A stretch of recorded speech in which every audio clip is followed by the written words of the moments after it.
Hello, everyone. Welcome to the On with Shahan podcast. Today, I have a very special guest and friend. He's an entrepreneur with a major exit. He's an angel investor, a startup advisor, and he has a new startup that he's founded. I think he caught the bug again. And so he's starting another ed tech company, and I want to learn all about that as well. Brent, thank you so much for joining. Well, thank you, Shahan. I'm really excited and happy to be here. And I think I remember when you first decided to start doing podcasts and we started having these conversations about how you wanted to do it and marketing it and so forth. And yeah, so I finally get to be a guest. Exciting. Awesome. Yeah, and I've been waiting to have you on as a guest. I know you wanted to get a bit further before we jumped on the call. There's so much we have to discuss. But before we get into all that, I want to know, and I want the audience to be made aware of your background. As I said, you've done a bunch of different stuff, from starting a startup, successfully exiting, which is a very, very small percent of the population that's ever Right. done that. And then you're angel investing and then now starting another company. So why don't you walk us through, and then you have an interesting background in terms of you were a semi-pro tennis player as well. You did some coaching there. So I'd love to know, just because every entrepreneur has a unique story, and I think that's what makes them so special. So I'd love to hear Right. about your background. Yeah, I mean, I think so. I'm a serial entrepreneur, so like our stories don't make any sense, you know. Mm-hmm. I mean, if they did, we wouldn't be serial entrepreneurs. I mean, I didn't really set out with a plan when I graduated high school. You know, I just really always thought I was going to start and sell businesses. And actually, in the beginning, I really didn't even think about selling businesses. It was more about like, hey, I want to be my own boss. I saw my friends kind of going down a path of going to go to college and get jobs with firms, and I just really didn't see myself doing that. And so, yeah, as a serial entrepreneur, I jumped in and started companies right away. I had a tennis academy in Georgia in the late '90s. I had, I started a wellness program built on a program that my mother built, and I sold that to healthcare systems. It just, you know, you end up kind of being both opportunistic and following your passion. So, you know, sometimes it's like, well, I'm really passionate about this and I love this, and so I'm going to go try to pursue this. And sometimes it's like, wow, you can really make a lot of money doing this, so I'm going to go try to pursue this. You know? It's amazing how passionate you become when there's, you know, some kind of incentive behind it. So yeah, I mean, my path has been one. I left school. I tried to go to college several times, really wasn't able to sit in class. I had a hard time sitting in class all the way through, even from when I was a young kid. And so, yeah, I started to take the risks of being an entrepreneur. I felt like it was less of a risk being an entrepreneur and controlling my own destiny than it was to work for other people. And I actually do still firmly believe that. So that's, my background is really since just my last exit, and that background that really got me here today was I built an online learning company. They call it ed tech, the ed tech space, but the ed tech space means a lot of things. It means anything that's in technology that serves K-12 or higher ed, but it also means e-learning, online and distance learning. And so we were a combination of both. I started it as a SaaS and LMS, and then pivoted into a content company and sold that company in January of 2016. So yeah, that's kind of my background, and I'll leave some of it up for later discussion. Yeah. And I think that's why you and I got along, right from the get-go, is we're not the type of people that would do well in school or can sit down. We have to look at the best innovation, the greatest new developments, how the future is going to develop. And those are the things that are really interesting to us, like things that people have been studying for a really long time. Although those things are interesting, I know you're really interested in history too. Mm-hmm. It's really, how are these things going to affect our world, and how can we be a part of that process? Yeah, So, I actually wanted to be a sociology professor. hmm. Yeah, that was gonna be Sharp turn, yeah. yeah. But I mean, I do like people. I like understanding the combination of people in history and what has happened in the past is predictive to the future, right? So, I like the whole kind of figuring out like what do people want and where are we going? And obviously with this whole situation, it's a pretty fascinating experiment. So yeah, Yeah, go ahead. and speaking about this situation, I mean, there's you're invested in multiple different startups. You're Mhm. tracking a bunch. You have your own. So, from your perspective, what are some measures that people are taking right now to help them survive or even thrive, or keep the lights on during this time? And I guess, what do you recommend people do? I know some people are, like Twitter, for Right. example, is moving all their employees indefinitely to work at home. Are there different measures and creative things you've seen people do?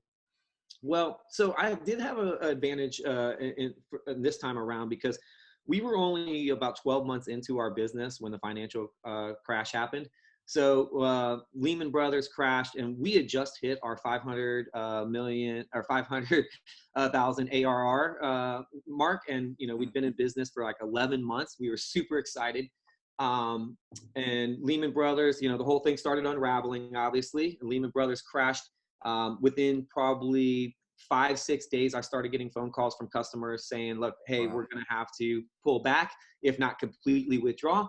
So I had to pivot really fast. We were an underfunded company. We didn't have any funding whatsoever. We were seeded by family and friends, had a small bank loan. We had grown to 11 employees.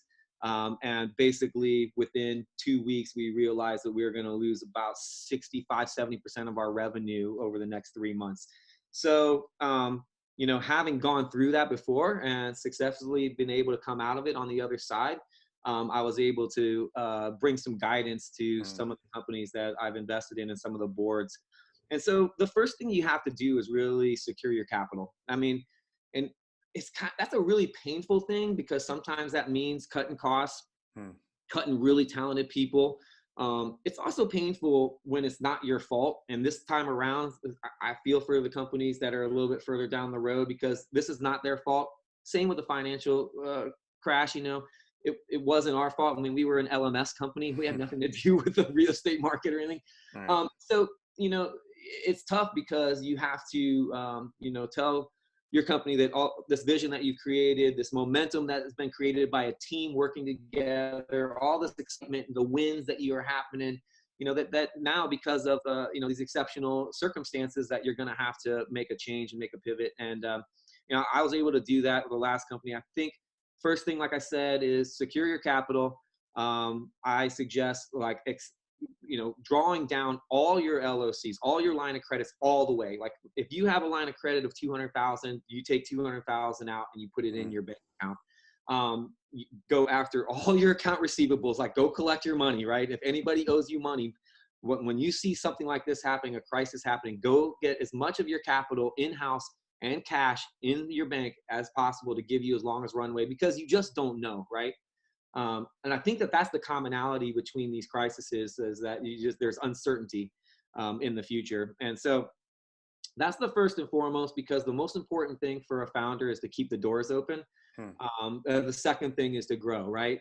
And so once you've figured out how to secure as much capital as you can, and you can then assess or reassess your projections moving forward, then my suggestion, especially if you're a tech company, is to put money back to work and figure out how to grow. If that means you're going to make a really 180 pivot, or if you're just kind of adjusting a little bit here, left and right, um, you know I think you put money and you put talent to work, and this is an opportunity to make headway and grow, because we always come out of these. And I think the companies that take these opportunities to grow Right. and are going to be better off on the other side. So don't just like clam up and say, I'm going to cut costs and then I'm, going to bootstrap this thing, because that really isn't a viable option anyway. So you might as well, if you're going to go out swinging. Right. No, that's a great point. And I think another good point you made was that we're going to get out of this. It's going to be a matter of time. We've seen these kind of crises before. This is obviously different than another other crisis we've seen. But I think that's spot on advice. And in terms of capital, like, you're a venture capitalist too. I mean, like, where do you see venture funding going in this crisis and in the future? I'm seeing a lot of these different equity crowdfunding platforms come out. You know, you may or may not like those. I like some of them that are coming out, like Right. Republic, for example, which could take accredited and unaccredited investors with a really nice pool of investors. Yeah. Do you see this as the future? Do you see angel investing continue? Do you think that technology plus these different angel investors are the future? I mean, how do you see this shaking out? Yeah. So I think it was changing anyways, because crowdfunding offers an opportunity to get funding with one pitch, which Mm, is nice. right, Um, and you don't have a weighted LP, so you don't have a weighted cap table. Uh, and that's nice, right? I mean, the flip side of it is that you now have, 5,000 investors that feel like they could probably, email you or contact you through Twitter or something and bash you for right, what your decision making. right, But it's not someone that has a board seat that also you have to kiss their butt because they're probably who you have to turn to for follow on, or in a case like this in a crisis, right? I mean, so I think that the crowd model was starting to evolve and grow anyways. At Florida Funders, so back to my VC experience, we invested and a bunch of us that had exited in technology over the course of about a 5-10 year period got together in Tampa and created a fund called Florida Funders. And we really acquired it from a guy who had started it before us. But we turned it into a crowd fund and VC fund that run parallel. hmm, Um, and to be quite honest, it doubles the strength of our fund, right? So we go out and raise a $20 million fund, but we can also do another 20 on the crowd for every right, deal. So essentially, we're a $40 million fund when we really only raised 20. hmm, Um, and then just the overall power of the crowd. You never know, like with connections and networks, right? I mean, someone's looking at the terms and looking at the deal, and they're saying, "Wow, I have a friend that could really help this company, and I'm going to put $1,000 into it or $5,000 into it or whatever. And but I'm also going to reach out because I'm part of this community, and I'm going to tell them, hey, contact this person; they can really help you." So I think that you get two things from the crowd. You get a distributed investor pool, which is really nice. Like I said, because you don't have that one VC or one private equity firm that you're having to basically curtail all of your messaging towards. But you also get the opportunity to get a network effect. That's why I think that even I really like Republic, by the way. I hmm, think that they're doing some amazing stuff. I'd like yeah, to see even more. Like in Florida, Florida Funders, we only do Florida. That's the criteria. It's the only criteria. It has to be based in Florida. I think that you're going to see a lot of these crowd funds come out that are really specific investment thesis. Like that have like really tight niches. hmm, And I think that that's going to be the next thing, because Republic, I think that the one knock on them right now is that they're kind of anything that meets a pretty broad investment thesis. You've seen some of the stuff, right? I mean, sometimes it's like hand lotion with, it's like, I'm like, what? right, right. What Like, does that have to do with enterprise software? Yeah, right. right. I mean, I'm into cryptocurrency and blockchain, and now they're selling hand lotion. Like, but I think that you'll see as crowd grows, but there really is a lack of understanding in crowd because the regulations are are still changing, and over the last 4 years they have changed a lot. And I just think that the timing is right, and also it's kind of nice that books like Angel, Jason Calacanis and stuff tip people off to, hey, you can spray and pray and actually make some really good gains, Yeah, right? right, right. But if you're not an accredited investor, you don't have $1 million in the bank, or you don't make $300,000 a year, you can't make that same bet. I mean, and I think that that's not fair. So it also creates equitable investing opportunities, which I'm all about. So Yeah, no, 100%. And I know you do a great job in terms of the companies that you identify as good projects. And what I most admire about you and what I've learned the most about you is the amount of time and effort and not handholding, but guidance that you give to the different founders that you invest in. When right, I came out to Tampa, Florida, and we went out to drinks, and I think there's like 6 or 7 founders we were all out with, and they were all super close. And, as an investor, you had connected these people too who may have not known each other. So I think you create a really nice community. And when you invest, you don't stop there. Even as an angel investor, you always want to help guide them throughout the way. I think startups really need to look at that in terms of which type of investors they bring in. I work with a lot of startups, as you know, and I advise these startups and try to help some of them in terms of fundraising. From the projects that you invested in, why are you excited about them? And then what made you excited about investing in them? If you could just name a couple examples. Yeah, I mean, so I didn't really start angel investing till 2016, and I've learned a lot since then. I actually just had a conversation with my wife the other day about this. Is that had I known what I know today, I probably wouldn't have made 90% of the investments that I made. Hmm. That being said, I'm super bullish and excited about the investments I made, right? So it's kind of one of those things. Like the more I've learned, the more I probably would have turned down. But at the same time, I thank God that I didn't turn those down, because those are the kind of investments that I would, when they pan out, would be the kind of outsized returns that I'm looking for, right? Right. Which just goes to show you really can't pick. And I think that that's to my point of all VCs. I think Chamath has talked about this a little bit about, becoming an algorithm VC model. And my wife worked in VC and still works with some of them, and she believes in the algorithm model. I think it's super hard to pick. So what got me excited was the people. And maybe that's also kind of fits my approach in wanting to help them out as well. If you invest in 100 companies, there's just no way that you can help 100 companies. And, I see some of these VC firms that have these large portfolios, but have a small amount of partners. And I'm not going to say names, but I know a pretty decent sized VC that one of the partners said that we just can't help our companies. We have 168 companies in our portfolio. We just can't help them. It's tough because, if you're investing in people, and you aren't having an ongoing relationship with that person and helping them out, then I just, feel like there's some kind of disconnect there. Right. So yeah, really what got me excited was that the people that I met, and that's, at the end of the day, I made a few bets on actual software, because I got really excited about blockchain technology, so forth.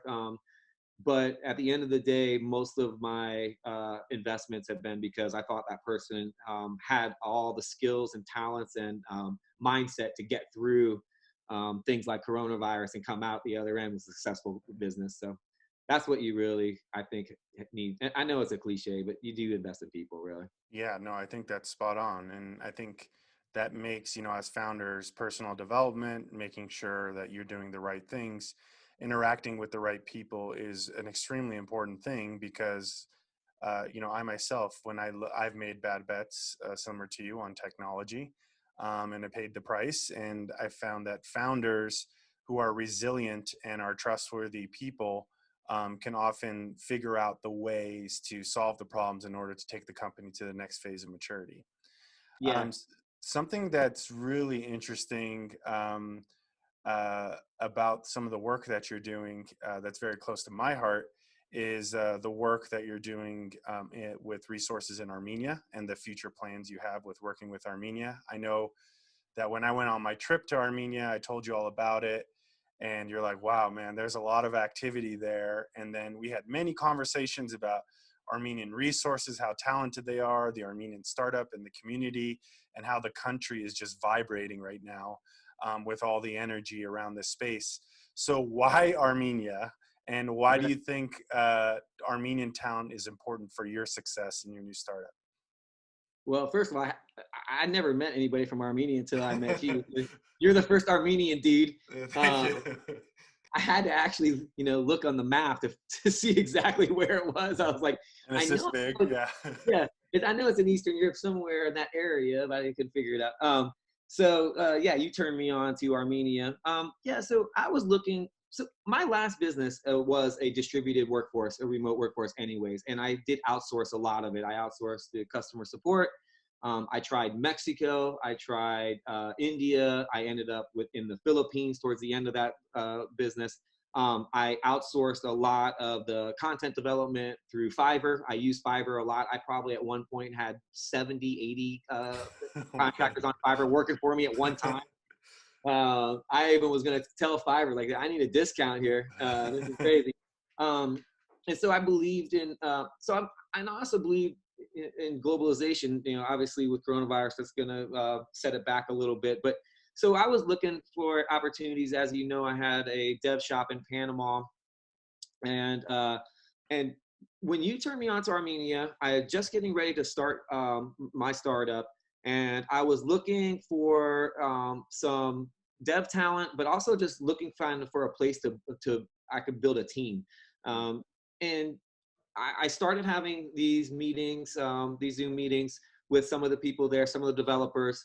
And I just really found that they are really, it's easy for someone in the United States to communicate with someone in Armenia. It really is. The communication gap is super small. And, even like in Latin America, it was much bigger than it was. My experience is it was much bigger than in Armenia. I even feel like, I don't know, maybe you could probably expand upon this a little bit more. But I actually felt like a lot of the culture is aligned. Like we have the same kind of incentives, we have the same kind of mindset of what we want out of, out of our personal lives and what we want out of professionalism, right? And what we're striving for. And I know Armenia went through a hellish time period and is coming out and now really presenting themselves to the world as an opportunity zone. But I felt like, wow, man, I really can resonate with these people. I can get on a call, I can get on a Zoom and talk with them. And I feel like I'm talking with someone that's around the corner from me, right? I mean, and that actually helps a lot, especially in product development, because you'd be so surprised at how 2 or 3 words can change someone's opinion, and they take that translation and turn it into something completely different, right? And so when you're building products with outsourced teams or offshore teams like that, the communication gap is one of the biggest struggles. And I found like that just isn't there with Armenia and the talent there. So that has really been an eye opener for me. That, and they put a lot of money, as you know, into developing developers. So their universities are developing a very solid talent pool. And I think that, combined with that, and then the overall pricing, as you know, and which I do hope that goes up. I hope that that the company in my startup, Castnet, is a part of helping increase wages there. But it is very affordable. It's more affordable even in Latin America. So, there's just so many things that way to looking at Armenia as an opportunity. And I would encourage any startup right now to look into Armenia's talent pool. And you can find developers, you can find designers. I mean, I have an amazing UI UX guy right now. There's, you can customer support, obviously, you could put there because they speak such good English. The accents are very moderate. Yeah, I mean, I feel like Armenia, is on the verge of something big, and I'm super excited to be a part of Launch Armenia, obviously. But I'm also super excited about growing my team there. And we actually plan within the next 12 months to have close to 10 team members in Armenia. That's unbelievable. Yeah, it's great, man. I mean, I love the people, like I say, and I love getting on the Zoom calls and finding out like what they did with their day and stuff. I don't know. I can't wait till coronavirus is over. I'm taking you on a nice little tour. You'll meet every startup. Hopefully we meet with some of the big leaders there. I mean, I couldn't think of a better promo for Armenia than what you just laid out there. I did not pay Brent to say any of that. But the fact that you're going to be employing 10 Armenians, that's the dream of Launch Armenia. I've really struggled with connecting with my culture. In terms of, there wasn't a lot of Armenians when I grew up, and then the stuff they liked doing, I didn't really like the partying and all. So it was fun for some part of it, but I wanted some substance in terms of like how I could connect with my own culture.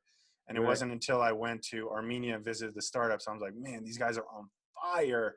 And I have all these excuses and they have no excuses. I have excuses about getting attention and they're getting on Forbes and they're the product of the day on Product Hunt. And it just like, there's such an inspiration. As much as I'm trying to guide and mentor them, they're doing tenfold with me. And the fact that you're working with them, you're having such a great experience. I mean, it's so great to hear. And we'll for sure be using that clip for a Cool. Launch Armenia series. Awesome. The other thing I wanted to talk to you about was about self-development, personal development, because as an entrepreneur, you know this the best because you were a tennis coach and you were a tennis player. You have to work on the weakness. If you don't have a backhand, you know, you're not moving well on the floor. You got to fix those things. And it could be the things not on the court that have anything to do with it. It's your mental health, or you're not, Right. you're upset with somebody, or something else is going on. So from your perspective, what do you do for personal development? And then you've recommended some great books to me. What are some books that you recommend that people can read to help with all these things? Yeah. So like when it comes to like personal development or professional development, I kind of like separate those two things. And I probably should have done more in my professional career on my personal development side. Hmm. A lot of my personal development has actually come from the mistakes I've made. I'm fortunate enough to be old enough and to have made enough mistakes Hmm. to where my personal development, I have feel like I've actually developed as a person, and I feel, you know, much more competent to do what I'm doing today. It's funny because I look back at myself when I had my first, you know, few startups. I was like, man, I was really naive and had no idea about people, and I really was insensitive, you know, and I really had no patience. And there's a lot of things that you develop over time that you just realize what's important and what's not. And I don't mean that in like when I say balanced life or anything like that. I mean what's important and what's not. I mean on a business sense. I mean, you know, in the beginnings when you start companies and you maybe haven't had any success yet, everything seems super important and super extreme, right? And it becomes emotional. I think that you know, that over time you start realizing that, hey, things happen, Hmm. people make mistakes, and you know, if someone does you wrong, you know, that they might have a reason to do you wrong in that time period. You know, I don't say that you have to do business with them again, but don't get emotional. You don't have to attack them. And these are things that I think I just have picked up over time. And really, it's kind of like mindfulness for business, right? Being a little bit more thoughtful, being a little bit more patient, being a little bit more understanding and compassionate Hmm. about where people are coming from. And that's what I struggled with that for a long, long time. I was fed a ton of self-help books from my mother as a child. So I really resisted that stuff. Hmm. You know, anytime a new self-help book comes out, you know, like it was like right there. She would be like, "Here, I got it for you," you know. And so yeah, my mom comes from that industry, and so I was looking at things back when I was a, you know, not even a teenager yet. She was feeding me that stuff. Um, but yeah, I mean, the I think that the personal development, professional development, you know, if you kind of put it all in one, you mostly do it from experiences, failures, and then as many times that you can have ask questions to people and learn from a person that's already been through what you're going through. It helps put things in perspective. You know, like when I sold my company, I was a little bit like flailing around, didn't know what to do. No one really tells you that you just sold your job. Like everybody's all excited. You exit. It's like, yeah, like now what the hell am I gonna do? You know, and you feel like you're just flailing around. You don't know what's going on. And I got to a point where I was like pretty depressed about it, and was like, really, what's gonna happen with my life now and stuff. And like, this is really bad. And I went to a guy that invested in my last company, the super successful entrepreneur, and he's like, look, he's like, it always seems worse today than what it really actually is, and tomorrow you'll see that. And I think that that's kind of my new approach in this business, in this life, is to, like I said, you know, instill all of those things into the company. To compassion being really big one, you know, patience being really big one. You know, I think a lot of times we're in a rush to go nowhere, and that really hurts a lot of companies. And I think you see that now with the coronavirus. caught a lot of companies by surprise that were probably in a rush to go nowhere, spending money that they shouldn't have, growing when they shouldn't have, Right. not really being patient. Because I think that's gonna this is gonna shift the way founders and CEOs operate. And I think that mindfulness and thoughtfulness is actually going to come into play. As far as like books and stuff, I mean, I don't know really too. I mean, I've read a lot of the same business books, Venture Deals. We talked about that, and Jason's Calacanis Angel and so forth. Um, I like more history stuff. So, I mean, I learned from that. I tell everybody read this one book called The Accidental Superpower by Peter Zahan. It's hands down my favorite book of all time. One thing that book really taught me is that you aren't really in control of anything. This stuff is all happening around you, and like just enjoy being here and like kind of navigate your way through. But to think that you have, maybe Elon Musk has that kind of impact, or Peter Thiel, someone like that. But to think that any of us have like, that kind of impact, like no, like you're not gonna change the world, but at the same time, you can change the world. Just going to change it one little increment at a time. Right. No, that's spot on. Another thing I think you hit on there was around self-awareness, around like different things you learned about yourself later, like you need more patience, understanding, compassion. Some Yeah, of the things when you're in the weeds with the startup, you're really just trying to execute. And it isn't until after you can reflect on those things that you can really improve those things. I really resonate with what you said there, too. And I think that's super important. I really resisted self-development as well.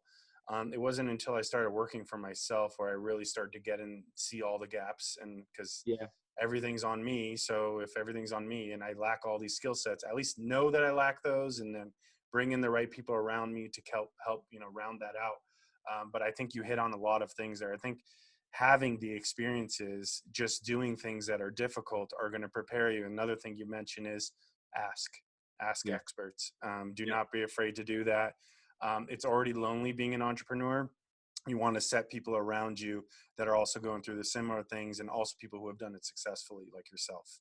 yeah. Kind of wrapping things up in terms of your company, the companies you're advising, Mhm. are there any updates or events or things going on, activities that you want the audience to be made aware of? Um, yeah. So as far as companies that I've invested in, some super exciting developments. Pocket Network, decentralized infrastructure for blockchain. They are going to launch mainnet in June 20th. I know that you are a part of the Pocket Network team, or have been a part of the Pocket Network team as a consultant. Mhm. Um, yeah, really exciting stuff there. What Michael's doing, I think that he as this thing comes to fruition and people start recognizing what this guy has built, and not only the product but the team behind it. Right. I think that he's going to go down as a really influential and entrepreneur and founder of our day, especially in the blockchain space.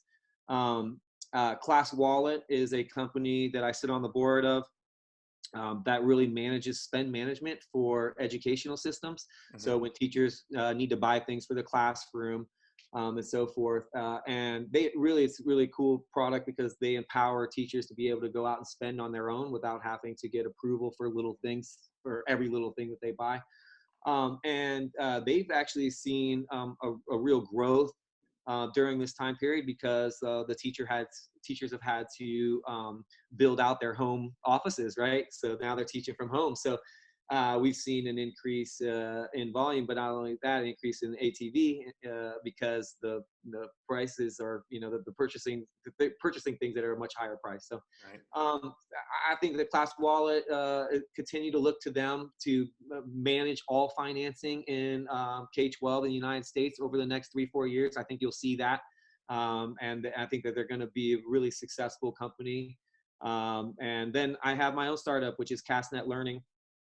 I come from the e-learning space, and I was working with a gentleman that was in the messaging space, and I really recognized that the messaging apps like WhatsApp, Facebook Messenger, Slack, Microsoft Teams were a really great environment for creating learning experiences, delivering and tracking learning experiences.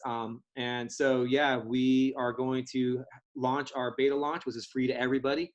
And we Awesome. hope millions of teachers use it. It's so easy to use. You'll be able to go on and build courses, micro courses within minutes, and distribute that to your learners.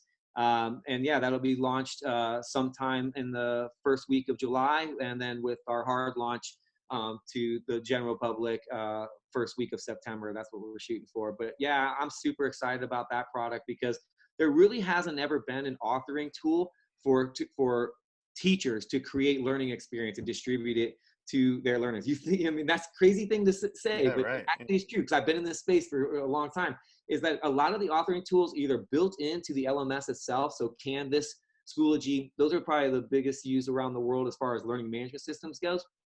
But those are authoring tools that are meant to create the old style of courses, that course player, where you're putting stuff in a sequence and you're building a course. And that's a profession. They actually have degrees for that. It's called instructional design, right? I mean, Mm, so ask a third grade teacher to all of a sudden become an instructional designer. That's pretty ridiculous. right. Um, and then the other thing is they never priced out software for the education system. They always priced it out for the corporate world. And so these authoring tools, it's not even that they're too expensive. It's just that how they're priced Mm. just doesn't fit the model for the education industry globally. So I think that, I'm going to launch this thing, and I hope that millions of teachers around the world start using it right away. And I want to make it affordable for everybody because I think that creates an equitable, another way to create equitable learning. And that's why I want to do it over messaging apps as well. So you don't have to have a laptop. You don't have to have infrastructure, really. If you have a smartphone that has WhatsApp, then you're going to be able to watch videos that your teacher gave you and take quizzes, assessments, read documentation. All of that stuff is going to be able to be done.